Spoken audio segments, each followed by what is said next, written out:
All right. Well, thanks everybody for coming. I'm Austin Essexon, the co-founder and CEO of Rinsed, the car wash CRM. So we're software that connects to your existing point of sale, helps you manage and grow your memberships. And I'm joined here by Bobby. Can you give a quick intro? Yeah, I'm Bobby Marchenese with Auto Wash. We're a 6-chain express car wash in the Finger Lakes region of Western New York. Awesome. Thanks, Bobby. And we're just gonna have a little conversation about Bobby's experience building up his chain over the years. What's changed with the focus on membership. Just a little bit of background. Rinsed is installed at about 1,800 car washes around the country. Help manage about 5 million memberships, and that's for folks that are 100 plus locations to single wash operators. But a lot of folks look like Bobby in terms of medium-sized operator trying to grow. Maybe doesn't have as many resources internally as the big guys, but trying to figure out how to leverage technology to make sure he can compete with them when they move in next door. Great. So Bobby, maybe we could just start with a little backstory about, where's Auto Wash, how many locations do you have, and how'd you get started? Yeah, my dad started the first Auto Wash location before I was even born. So I grew up in the business, worked it as a teenager, really enjoyed it, got into college, and really made up my mind that I had wanted nothing to do with the car wash business when I graduated. But here I am. About a year out of college, my dad put his car wash up for sale with his business partner, and that was right around 2008. We were kind of heading into that big recession. The economy was a little dicey. They weren't getting many offers, so I kind of stepped up to the plate and was able to make that happen. And I definitely put it all on the line to get to the closing table. I actually had to sell my car about a week before closing just to be able to pay for the closing costs. But that was about 15 years ago, and today I'm at 6 locations. We have the 7th we're starting construction on next week, and we have an 8th in the pipeline. We're currently going through the permitting phases with that. Awesome. Congratulations on the new location. That's thanks. exciting. So what's been the biggest change? Did you have membership when you first started? No, we did not have a membership. We were doing a lot of things by hand, like hand mitting the car. There's a pre-wash step, towel drying by hand. And in the first year, I learned the hard way about the seasonality of the business and almost went broke in our first fall season. So I was frantically flipping through the car wash magazine looking for ideas, how can I make some money? And stumbled across some car wash out west that was doing club memberships. And at the time, didn't have the money to buy a pay station to do that. So I found someone that I could buy a barcode scanner from, and she wrote a software program. So I was in my office every day updating the Excel spreadsheet, loading it onto the barcode reader, and I was chained to that thing for about a year. So manually running the membership. Yeah, every single change had to be updated in that spreadsheet and loaded onto the barcode reader. Got it. And how big of a focus is membership now for your business? Oh, it's huge. I mean, it's roughly 80% of our gross revenue. It's completely transformed the entire company, my lifestyle. I don't know how anybody could operate today without a membership model. And not doing it manually anymore. Not doing it manually anymore, no. Okay, that's good. So when you think about goals for next year, what's your North Star metric for the business as the owner now? Yeah, we look at a few different metrics. Conversion rates being a big one. We pay attention to our turnover ratio, labor hours, labor efficiency, things like that. We're not necessarily trying to be the biggest car wash chain out there. We just want to focus on providing a good customer experience, a good culture for people to work. And can you explain the conversion rate and how you measure the team against that?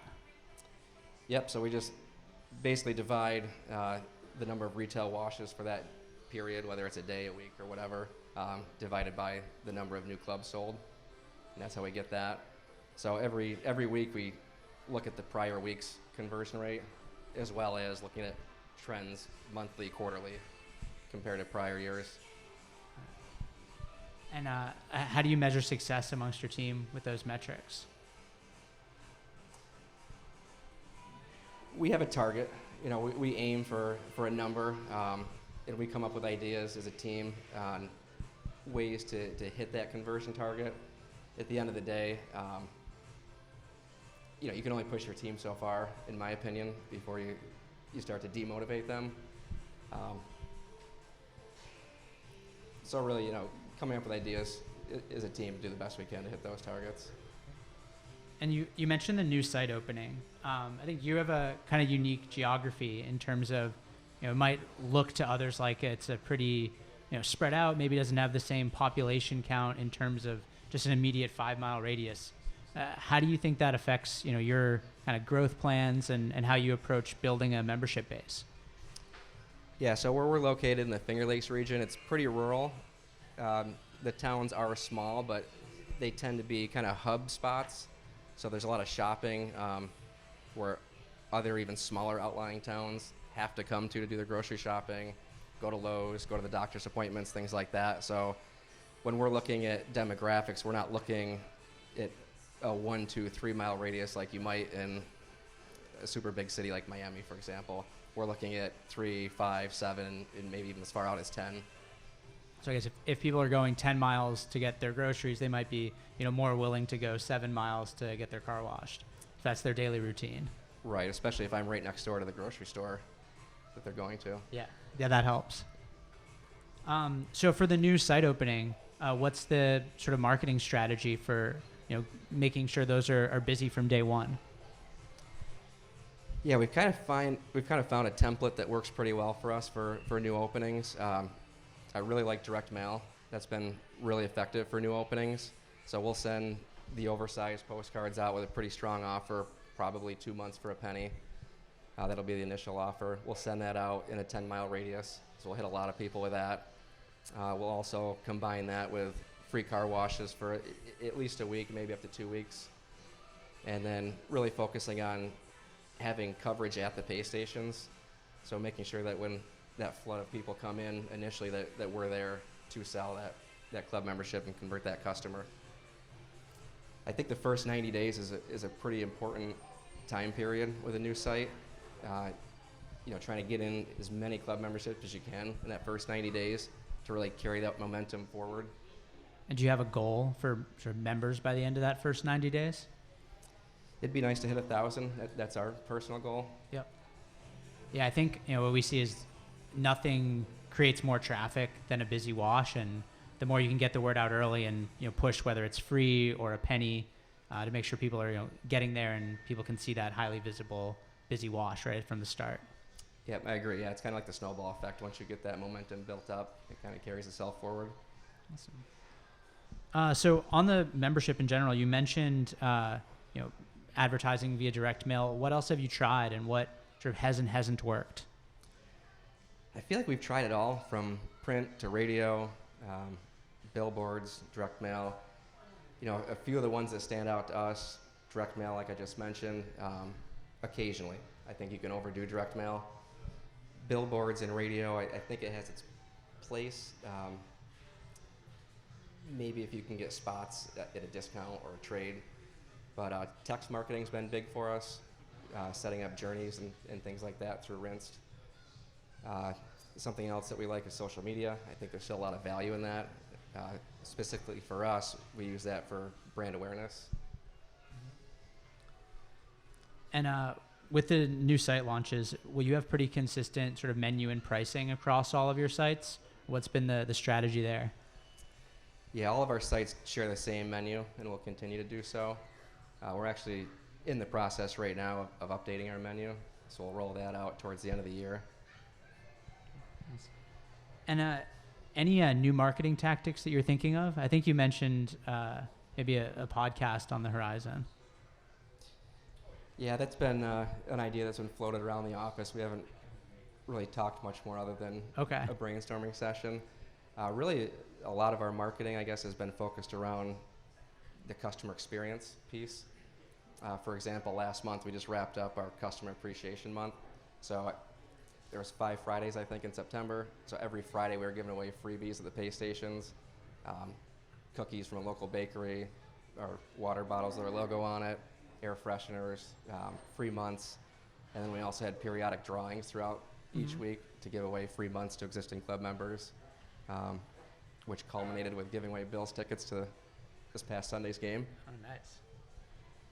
So little things like that to, again, just try to enhance that customer experience, that value. And how do you communicate to the members about that, those giveaways? Communicate the numbers. Like, how do people know that, that they might be eligible for these Bills tickets? Do they have to come into the wash to, Yeah, so for the Bills tickets, we have digital signage all over our sites. So custom digital signage, flyers on the pay stations, social media post. And to enter for that specific drawing, we set up a text journey. So you had to text in, and you had to be an active club member, and you have had to use the wash within the past 30 days to qualify for that. Oh, nice. And how was the engagement on that one? Yeah, for that particular journey, I think we had about 900 people text in. So we were happy with that. Yeah, that's great. And now we have this whole new segment of people that we know are Buffalo Bills fans. So now we can market to them that way in the future. Yeah, that's interesting. I hadn't thought about the sort of secondary effect of that campaign. Of now you know a little bit more about your customer, something you might be able to use, even if it's not this season, now come next year. Yep, yeah, 100%. Nice. Well, you also mentioned that you're working on a new website. What are your goals there? Yeah, so one of the challenges for us in the past is the inability to sell club memberships online. And since signing up with Rinsed, it's just really been the forms kind of copied and pasted on our existing website.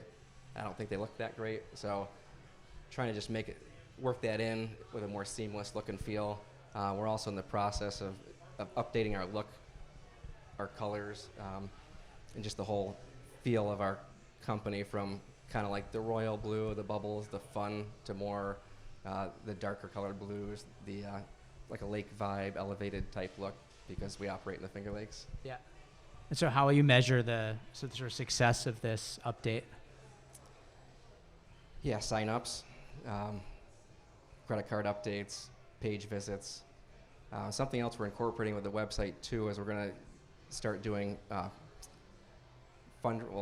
selling car wash tickets for fundraisers. So we'll partner up with organizations in our communities, and we'll set up custom landing pages for those fundraisers. So they'll actually be able to sell wash tickets online now rather than having to go door to door or sell them at an event. Oh, that's great. Yeah, we've even seen people, like the organizations that they're fundraising for can embed the things directly on their website.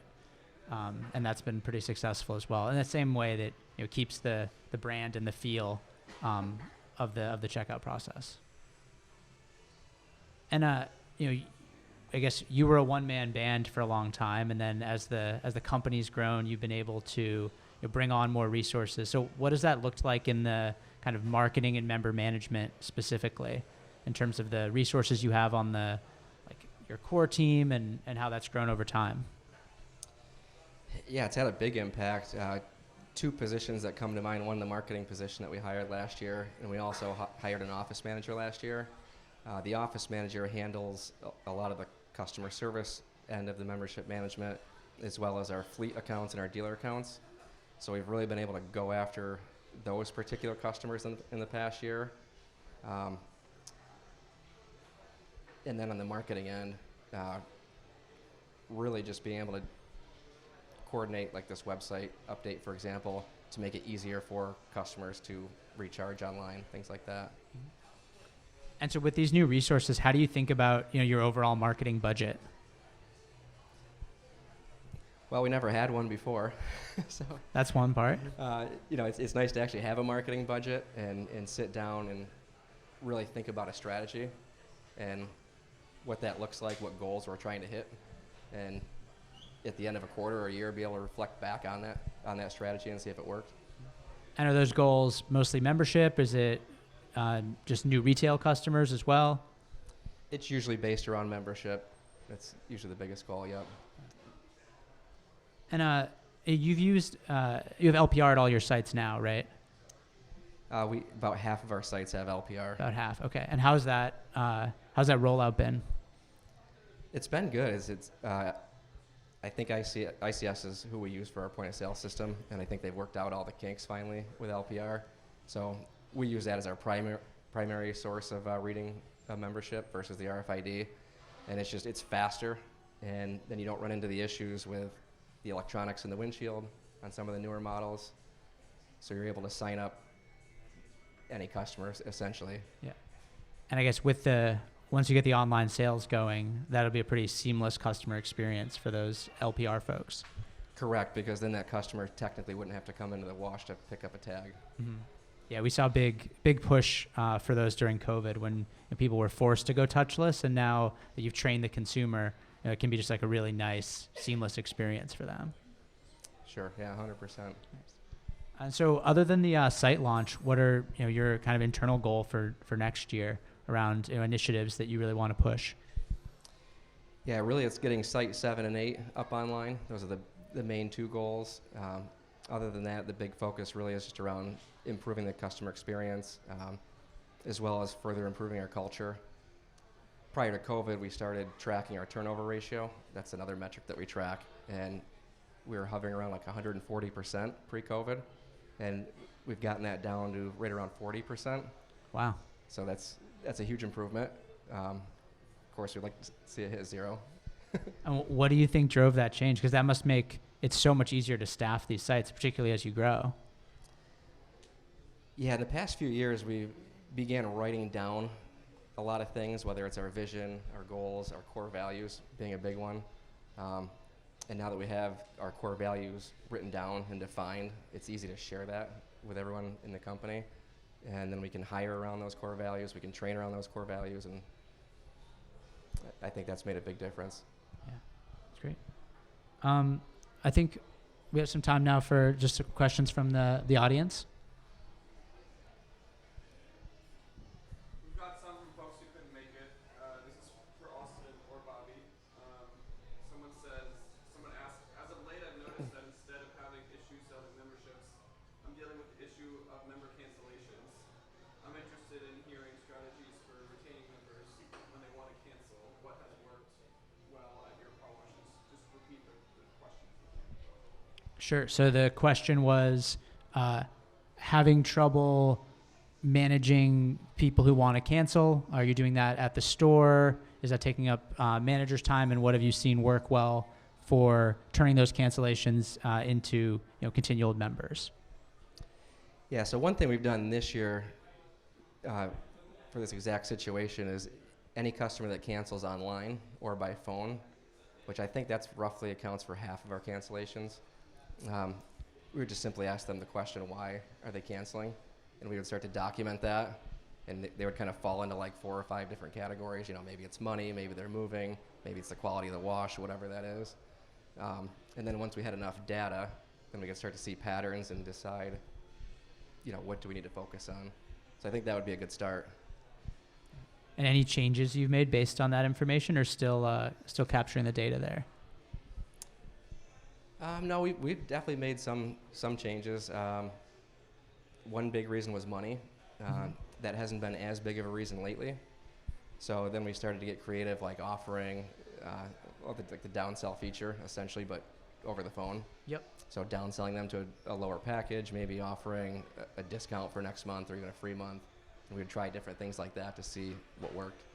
Yeah, I mean, when we push folks to cancel online, we definitely see value as the number one reason. Either they're not using it enough or they think they're paying too much.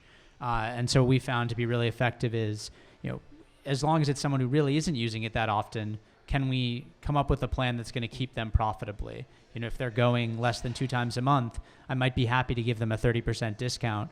It's not going to affect my dollars per wash, and I might be able to keep that person for, another 9 months. Another question here from the internet. Someone says, looking for ideas on the best way to capture customer phone numbers and email addresses. I'm looking to up my reviews and run promotions. Any advice? Yeah, so the question was, how can I more easily capture phones and email addresses, as well as get reviews from customers? So any tips on doing that without slowing down the line on a busy Saturday? I think using the Text Club journey would be a great tool for that. Whether it's a giveaway, just to get a free wash, you can set up whatever journey you want and start to group those customers. I think that would be the number one way, in my opinion. What was the second part of that question? I think it was just sort of how to collect that information. And I think, what we see, totally agree with you that phone number, if I could just get one thing from them, it's get that phone number. You can usually do that in the driveway with the existing hardware. It's not going to slow things down. And then you can follow up with the customer and try to get more information, like, their email, if they're a Bills fan, anything else you might want to personalize that journey. But start with the phone number, because if you don't have that, it's really hard to contact them. Yeah, and I think if you look at the data with the open rate of a text message versus an email, I mean, it's night and day. And we don't even really worry about their email anymore. We just focus on the texting. And I think the second part of that question was with reviews. Right. So 2 answers to that. One, you can stick that in a journey, right? And you can ask the customer to rate you on a scale of 1 to 5. If it's a 4 or a 5, you can automatically reply with a link for a Google review for that site. If it's a 3 or lower, you can then either give them the office's phone number or have it flagged, basically, so you can reach out to that customer. Something else we've done too is just simply calling our existing club memberships and saying, hey, this is Bobby from Auto Wash. Just want to thank you for being a customer. Wanted to ask how our service has been lately. And if it's the customer that's just over the moon in love with your service, you ask if you could email them a Google review link. So we've done that and had success with that. That's great. I'm sure customers are not expecting that level of personal touch, so I'm sure it goes a long way. Yep. A question for Bobby. You mentioned when you started out, you had the barcode reader and programmer. Yes. So you started out that way. Yep. Now you must be doing business with Rinse, I assume, right? Did Rinse fulfill all your needs down to that barcode reader, or did you invest in a more sophisticated point-of-sale system and then add Rinse? Like, how have you connected? Yeah, the barcode reader was roughly 2009, 2010, and that just got me to the point where I could afford to buy pay stations.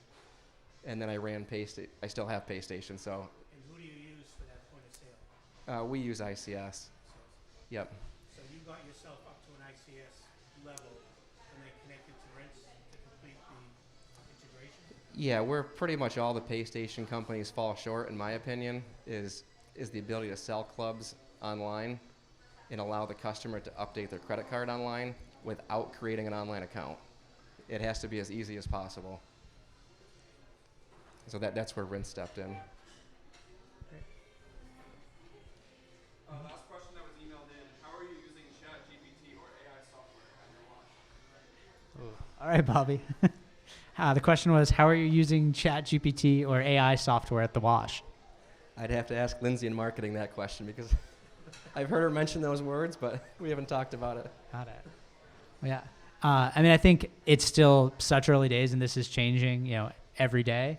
But I think we're already surprised by, give me 10 ideas for a loyalty campaign around, the Buffalo Bills playoff season. And, it's not going to be fully fleshed out, but in terms of just idea generation, really helpful. And then some of the new things around image generation, where you don't need to go get a freelancer for some of these small images that it can produce.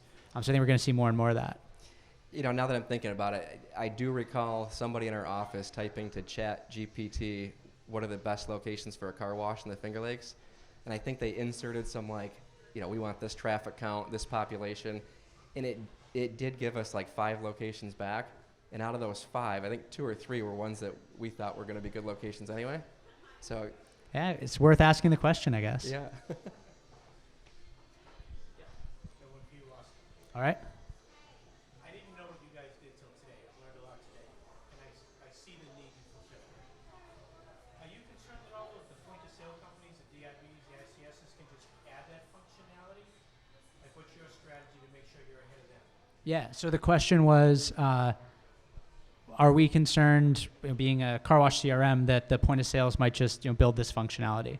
And I think we see ourselves as very complementary to what they do. I think they're very focused on what goes on in the driveway and really fine tuning that. They have some bits and pieces of the member management, but it hasn't been a core focus. And building a point of sale is very different than being a software company and being 100% focused on the member journey.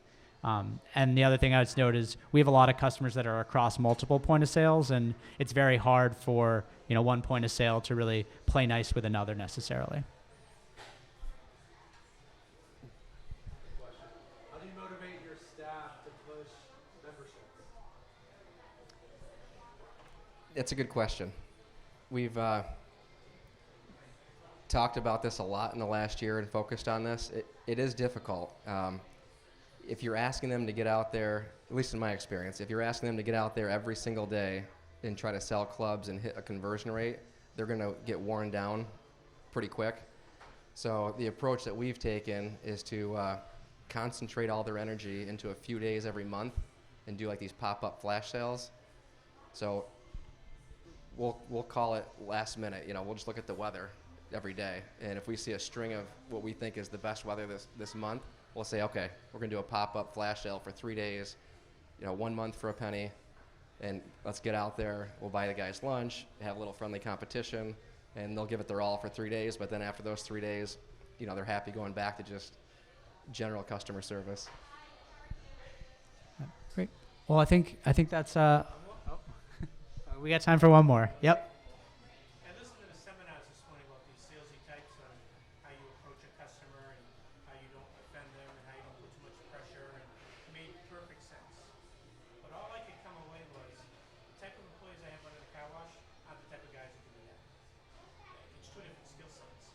So do you have to hire a whole different person to sell unlimiteds than a normal car wash staff person? Or do you really think we can get it done with normal car wash operators? Bobby, I'll let you take. Oh, the question was, with the skills of selling membership in the driveway, how much do those overlap with the, what might have been the skills for someone to operate the car wash 5-10 years ago? And are those going to be the same people, or does it mean that you're going to have to hire some new types of employees?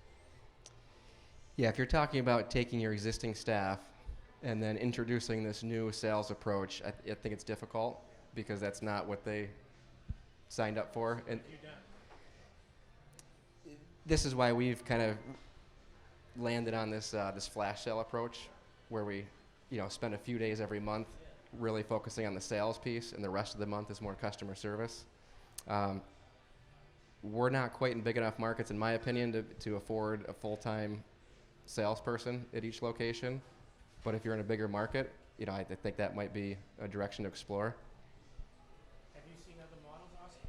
Have you seen people have dedicated sales, unlimited people? Yeah. For higher volume, we definitely see dedicated sales folks, and we're actually increasingly, I'd say, seeing people hire from like more hospitality industries. So like someone who might have been, front of house at like an Outback, like maybe this is actually a, competitive in terms of comp, but more interesting position for them. And so I think we're seeing a shift in the industry of being a little bit more hospitality focused, and that requires slightly different staffing. Another thing we've seen is sometimes people commission not just on the sale, but they actually do a tail that's based on the renewals. And so then you're not necessarily going to get compensated for just this, high pressure upfront sale, but you got to get the right customers. Great. I think that's all the time we have. But Bobby, thank you again for coming up here and telling your wash story. Really appreciate it. Yeah, thanks for having me.